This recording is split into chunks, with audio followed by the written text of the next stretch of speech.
Guys, it's almost time for a new patch here in Raid Shadow Legends, and they have just, well, actually, it was a couple days ago now, that they released a video updating with all the highlights. Guys, we're gonna watch that, and we've got an extra legendary event, so we are going to be pulling up to 4 Sacred Shards. You'll see why I am doing that. We have a buttload at 10 right now, but we're going to be pulling for the extra legendary so that I have some champs to train up during champ training. Hopefully, I will get something that changes my account. But guys, let's go ahead and watch this video together. Hold up! Click the link in the description below right now to get a free legendary champion, Bambus 4-leaf, as well as one amazing free epic as you level up. Here are the exact steps you need to follow. 1. Log out of Plarium Play on your PC. If you've never had Raid installed on your mobile phone before, the link will work there too. 2. Click the link in the description and start a brand new Raid Shadow Legends account with a brand new email. 3. Launch Raid and complete your tutorial. 4. You can find Bambus 4-leaf here as well as Ugo at level 15. This is an amazing account start in Raid Shadow Legends, so be sure to use my link in the description below right now. Hey everyone, update 10.30 is just around the corner, with Raid's 6th anniversary being the focus. Alongside that main course, we'll also be serving up some tasty side treats for you to enjoy as well. So let's dive in with our latest sneak peek and see what's coming. First up, Raid's turning 6 years old. The Festival of Creation will be returning this year, packed with new events, gifts, and all the fun you'd expect from an anniversary celebration. This year's Festival of Creation is being held in Aravia, home of the All right, guys, so when we first see this, you might think, well, the fusion is an elf, right? That is not the case. I've already seen this video. That is not the case. RA's elegance personified and high society. Fancy, right? The Bastion is getting a makeover, so get your finest silks ready. If the enigmatic and charming Armand... I mean, it kind of looks kind of like what they did with Armand's, which was pretty cool. I really do like the Bastion aesthetic changes when they do these events, but it always looks a bit dreary coming back to just a regular Bastion. Magnificent was the perfect host last year, then the graceful and sophisticated, aristocratic, Lord Entertainer Fabian is certainly the man for the job this time around. Sure, he's undead, but death is no excuse. All right, so this guy must be the fusion. I mean, he looks really cool, right? Like, he looks cool. Yeah, he must be the fusion. The Lord Fabian. That's awesome. That's awesome. He's gonna be an undead. I have really strong undead, and I have the faction unity guy for the undead, so definitely going to be going for this fusion, so we want to save enough Sacred Shards today to make sure that we have locked down, guys. All right, let's keep going. No excuse to stop the festivities. Fabian loves hosting parties, and that sometimes means dealing with... So it looks like he's a damage dealer. We see him critting for really good amount. I think he also has lockout in his kit. Let's rewatch that a little bit. See if he have lockout in his kit. Fabian loves hosting parties, and that sometimes means dealing with... No, didn't see any lockout there. Okay, maybe I was wrong about that. Let's keep watching in the video and we'll see. Wanted guests. He's a crowd control powerhouse with petrification and true fear debuffs, manipulating skill cooldowns and a self-cleanse, all part of... All right, that looked like lockout, petrification, and attack on an AoE. I think that's what we see here. We see provoke, petrification, with the animation out there, trying to find the exact frames. Okay, there's the animation. Self-cleanse. Yeah, okay, so we see AoE decrease attack and true fears, along with potentially that petrification debuff. That seems pretty strong, actually. True fear, everybody. Decrease attack, everybody. Petrify them. I mean, yeah, that's also a really cool looking animation, guys. That's a really cool looking animation. Let me know if this fusion is one that you are going to be interested in the comments below. Let's keep watching the video. All part of his kit. He's gonna crush it in Arena and see. Yep, and right there we just saw he does indeed have lockout in his kit. Although we're not gonna be able to bring him against this event dungeon, but hey, still pretty good. No one ruins Fabian's receptions and gets away with it. You can get your hands on Lord Entertainer Fabian through a special fusion event running from March 10th to March 26th. Don't miss out on adding this graceful... Yep, definitely gonna go for the fusion. He looks really strong. True fear, decrease attack with lockout on AoE for a damage dealer. Pretty darn good. He looks strong. We'll have to see what else he does in his kit. To your roster. You can find all the details for this year's Festival of Creation on our dedicated website. There's also a little puzzle related to this year's celebration, and solving it will net you a sweet reward. Raid's 6th anniversary isn't the only thing coming with Update 10.30.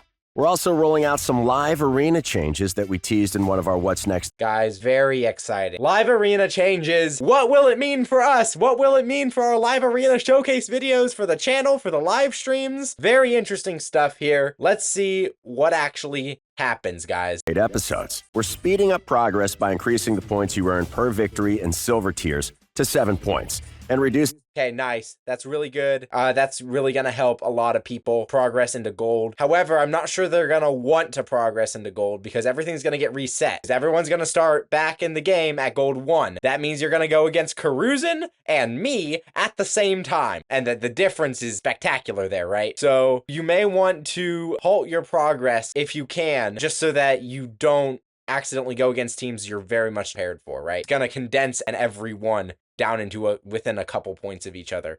And that's going to be hard. That's going to be really hard. An activity penalty to just 1 point. Once you've battled your way into gold tier, that's it. You've made it. No more dropping out. Speaking of leagues. Yeah, especially since you're not going to be able to drop out. So once you get there, you're stuck. Yeah, that's going to be hard. That's going to be hard for a lot of people who just want progress into gold. But on the other hand, it does mean live arena becomes far more skill-based. So just be aware of that as you're progressing through arena. We're changing up gold tier as well.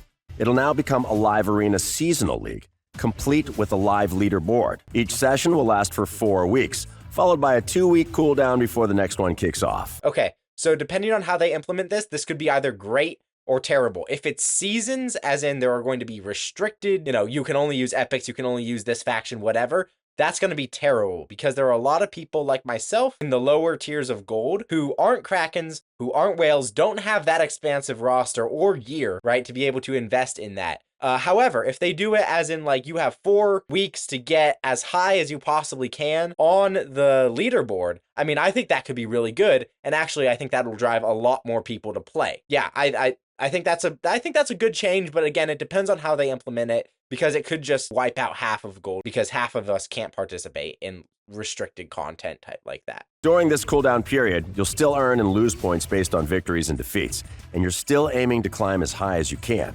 For those of you who reach the top of the leaderboard, there are some seriously awesome goodies up for grabs. All right, let's take a look at these goodies, guys. What have we got? We've got avatar frames for first place, top 10, and top 100. We've got these, I don't know if they're relic crafting materials or if they're forge crafting materials. I'm gonna go with I don't know. I think they're relic because I don't think we have mythical forge. So new relics, new live arena relics, that's gonna be cool. We can do a review on those as well. We've got books, we've got shards. Love to see it. Not really too much of a difference, actually, between first 10 and top 100, except for mythical relic crafting materials. I feel like those should go to the top 100. Maybe they only get like 50 of them, but I feel like those should go to the top 100 just because that's super rare. You got to be first place. And this could potentially drive up Plarium's revenue, which I'm sure they know about that, and they will try to weaponize that against us. But yeah, battling for this first place slot, it'll be interesting to see how much people actually want it now that there's a leaderboard and everything. But yeah, definitely cool to have these avatar frames and all that kind of stuff. Another source of sacreds for all the Krakens in the game. To have interesting stuff. I'm a bit curious about these mythical relic materials, but other than that, I think we're good. I think it's good. Finish in the top 100, top 10, or the #1 spot on the leaderboard, you'll be rewarded with shards, gear, skill tomes, and more. Plus, don't forget to show off your exclusive new avatar frames and flex your ranking on friends and foes alike. There's also milestone rewards you can earn during a live arena seasonal league by gaining season points. Okay, so they have 2 tabs. They have a general tab and a seasonal tab. So I'm wondering if you can earn both at the same time. That'll be really interesting because it'll affect a lot of people's progress toward Quintus, and Quintus is great. Once you've claimed them all, keep fighting and earning points to claim a seasonal chest. These chests contain artifacts and accessories from 2 new variable gear sets. Let's check them out. First up, there's Stone Cleaver. As the name implies, interesting stuff. We'll have to see how this is exactly implemented, but hey, it has really cool aesthetic, very Japanese aesthetic. I quite like the symbol as well. Okay, so we've got Stone Cleaver. Perfect for taking out enemies hiding behind stone skin shields and will suit your attackers nicely. As it's a variable set, you'll get different bonuses for equipping different amounts of gear. But at 9 pieces, you'll get 25% more attack, 30% more critical damage, 10% more speed. Ignore 20% of your enemy's defense. 20% defense. That's all very good. That's all very good. 25% attack, 30% crit damage, 10% speed, ignore 20% defense. And you'll deal 100% more damage to stone skin shields. 100% more damage to stone skin shields. That all looks like a very good set. I bet the 100% more damage is going to be at the 9-piece, and then the ignore defense is going to be either the 4-piece or the 6-piece. So potentially building someone in like a 4-piece set like this with all the other stat bonuses could be huge. Like that could be huge for some of your nukers. So definitely looking forward to the Stone Cleaver set. Not hard to see why it's called Stone Cleaver. The second set you can earn is called Rebirth. All right, I think I can guess where this one's going too. Rebirth can make your revivers faster with an extra 32% speed. More 32% speed. Nice. That's up there with like the protection set. Okay. resilient against debuffs with 60 points of resistance, and also grant them a bunch of unique effects. They'll revive allies with 10% HP. Hold up. Well, you can't see it. Okay, 10% HP, 10% turn meter to allies revived 10%. by this champion. Dang. That's cool. extra HP and turn meter. Get a block damage buff once per round whenever an Buff on the wearer for 1 turn when an ally is killed by an enemy. So this is that you stick your reviver in this, and they just become an absolute force to be reckoned with. I mean, can you imagine Galathir in this set? I mean, it has very Galathir-esque aesthetic vibes. Like this would be insane. ally is killed, and decrease the cooldown of an ally's skills when they get revived by the Wow, decreases the cooldown of any revived ally skills by 1 turn. This is like the most broken gear set in all of Raid Shadow Legends. I'm curious to see how they break it down, because generally we have our special effects at 4-piece, 6-piece, and 9-piece, so which of these is going to go where on the list, right? Obviously, I would assume that this one decreases the cooldown of any revived ally skills by 1 turn is going to be the 9-piece, but we don't know because all of that is busted. Let's keep going, It's guys. a What else do real they have in store for lifesaver. us? Both sets offer advantage in PvE and PvP, so whether you're crushing it in the dungeons or conquering the arena, these sets are here to help you dominate. Another feature coming in 10.30 we teased in our last What's Next video is background multi-battles. Background multi. Once you hit level 45, you'll unlock this feature for all game Level 45, that's great. That's really good. That could be a game changer for it'll be a game changer for me personally. cross raid where multi-battles are already available. All you need to do is set up as usual, and then tap the Start Background Multi-Battles button, and you're good to go. Multi-battle rules still apply, but here Oh, cool. Okay, so it gives you kind of like a progress bar. That's really nice. That's really nice. So that you can come in and check on it and everything like that. Yeah, I think that's great. Good job, Raid. best bit. You won't have to sit and watch your champions fight. Gives a nice You can sort your hourglass. I gear like out, that too. summon champions, almost anything other than watching your team So I run can multi-battles. farm Oh, while and you can making use videos background now. multi-battles with That's super great. raids at the same time. Lastly, but by no means least, Those super raids, we've got a little good. quality of life update for Siege coming too. Clan leaders and deputies will be able to set attack targets as high, medium, and low priority. Good. We need this. We need this in Siege, because right now it's kind of trying to herd cats, I think, for a lot of clans. So, very good.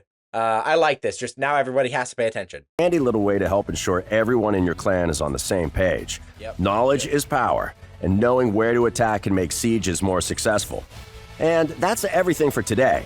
We can't wait to celebrate Raid's 6th Awesome. Well, I can't wait for this patch, to be quite honest. I think this is going to be quite the fun one, quite the game-changing one, actually, as well. Guys, so let's get into Sacred Shard polls. We're back in our Bastion here. We've got 10 Sacred Shards. I want to have someone to train up during champion training and or book out. So we're gonna pull some Sacreds. We're going to pull no more than 4, but we are, you know, less is more here, right?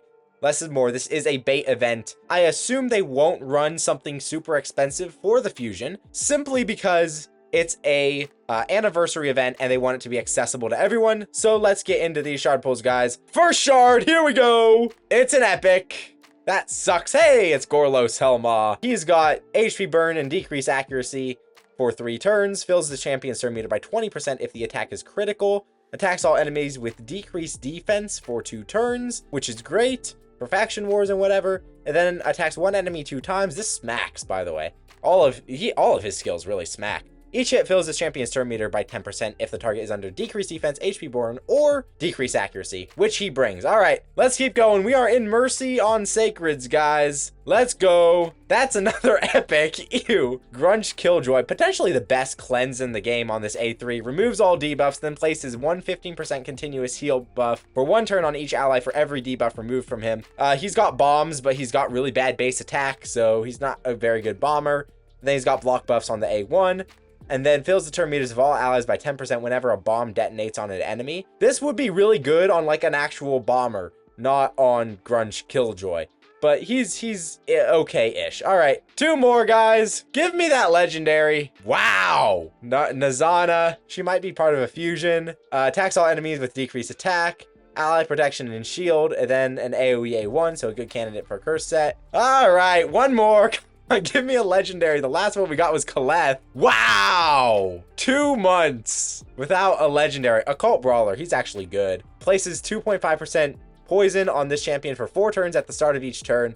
70% chance of placing poison on a random enemy for 4 turns at the start of each turn. Then attacks 1 enemy. If this champion is under 1 or more debuffs, this is the A2. Attack will ignore 30% defense. If this champion is under 2 or more debuffs, enemies killed by this skill cannot be revived. If this champion is under 3 or more debuffs, this attack will always be critical. If this champion is under 4 or more debuffs, this champion heals by 30% of the damage inflicted. If this champion is under 5 or more debuffs, grants an extra turn. Removes all debuffs from this champion after the attack. So a very OG skill, but a very good one. It does hit very hard. Attacks 1 enemy on the A1 with a 50% chance of poison, books to a 60% chance. Very good poisoner here, you know, for clan boss and whatever. I quite like Occult Brawler. So now the question is, do we keep going? Do we endanger our shot at the fusion in order to get this extra legendary? Decent. Like, I don't know. Like, we have 6. We are prepared for the fusion, guys. We've got a good stockpile of shards, and we're probably gonna start with a champ chase. So I'll be able to get more. Do I go all in? Do I go all in on this extra legendary? I do quite like the extra legendaries, and there are a lot of extra legendaries I could use. So I think we're actually gonna do it. I think we're gonna do it here. Let's keep going. Let's pull some more shards. That is another epic. Oh, Taragi the Frog. Okay, he's good. He has a shield. He has ally protection. He has reflect damage. Heal increases for each poison on the enemy. When he's hit, he has a chance of placing poison. Then he's got provokes. Then he's got decrease attack on the A1. Very good. Come on, all in for the extra legendary. Oh, come on, give me that legendary. Hey, there we go. Hey, it's Cupidus. Okay. Who is our second one? Let's see who we got here. Please do something nice for us. Oh, Arashi the Riptide. This guy is new, came in the last patch. All right, what does he do? Attacks all enemies before attacking, places perfect veil and increased crit damage on this champion for 2 turns. Attack deals single target damage to each target individually, like Thor, rather than AoE damage. Ignores 15% of the first enemy's defense. After hitting the first enemy, will hit every other enemy. Following the initial hit, each subsequent hit ignores 5% more of the target's defense, up to 35%. Pretty cool. I think that's pretty cool. For each enemy killed by this attack, increases the champion's HP by 5%, stacks up to 30%. Now, I don't know if that's going to be any good for Hydra, because I don't know if it'll stack off decapitated heads, but still, that's pretty good for like dungeons and maybe wave clearing and stuff. Okay, then Nautical Assassin. Hey, we love the nautical stuff on this channel, guys. We whale watch in live arena quite frequently. All right, anyways, attacks 1 enemy, ignores 25% defense, as well as shield and strengthen. Will also ignore stone skin if this champion is under veil or perfect veil. Cool. If this attack kills an enemy, increases the duration of all buffs on this champion by 1 turn. So you open with the A3, then go ahead and use that A2. Then on the A1, Concealed Blade attacks 1 enemy 2 times. Each hit has a 75% chance of stealing a random buff. Okay, not bad. Cannot be resisted if he's under veil or perfect veil. Nice. Okay, so does this will place veil for 2 turns, so you pick up lasting gifts for a chance of extending that. That's on a 4-turn cooldown. Interesting. That's a bit of a long cooldown. All right, then Pirate Lord. At the start of each round, places perfect veil on this champion for 1 turn. Oh, okay, that's helpful. That's very helpful.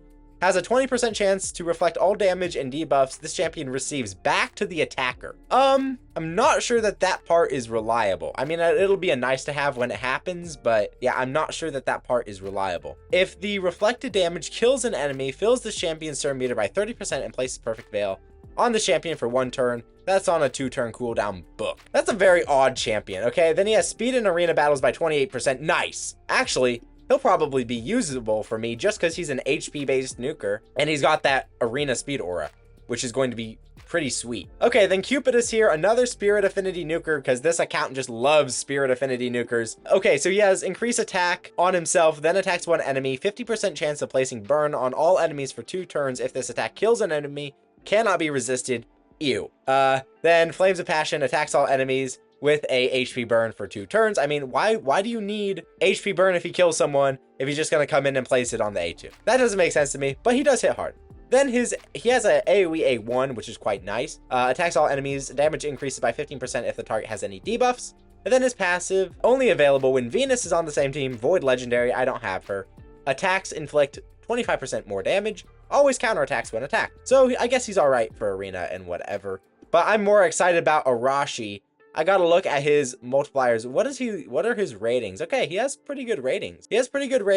I think I'll probably use him for arena, might end up using him in Hydra. But guys, that's 2 more Spirit Affinity nukers to add to the collection of Spirit Affinity nukers.